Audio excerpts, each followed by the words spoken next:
One of China's biggest banks says it's going to reduce the number of new loans in the second half as the excess liquidity has increased the risk of credit default. Bloomberg's Stephen Engel joins us from Beijing with full details on this story. Steve, few people have seen this coming. Seems the bank's now confirming it.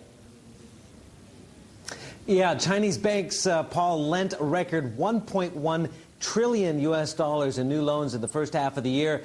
That's almost equivalent to the entire GDP last year of India. Now, the government here encouraging banks to lend to help facilitate the economic stimulus measures in the first half of the year. Since then, we have seen the Shanghai Composite Index, coincidentally or not so coincidentally, nearly double, and new home sales and prices have surged as well.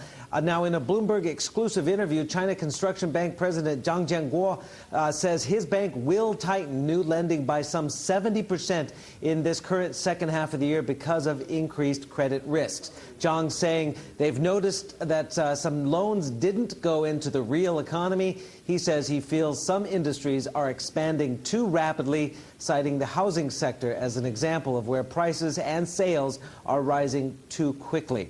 The company's new lending through June 30th was 42% higher than for all of 2008. And he tells Bloomberg, quote, "From our experience, a period of time after rapid economic growth and rapid bank lending growth, problems will emerge gradually. The risk," he says, "is evident."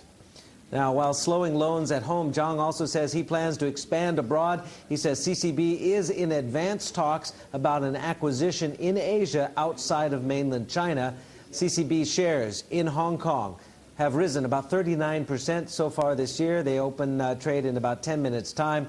Its A shares are up about 60% or 64% year to date and up just slightly in the opening minutes in Shanghai, up 0.3%. Paul? OK, Steve, thank you very much for that. We do have pre-market trade on CCB, by the way. The stock opening about 2% lower so far. That's the indication of how it's going to trade when markets start in 7 minutes.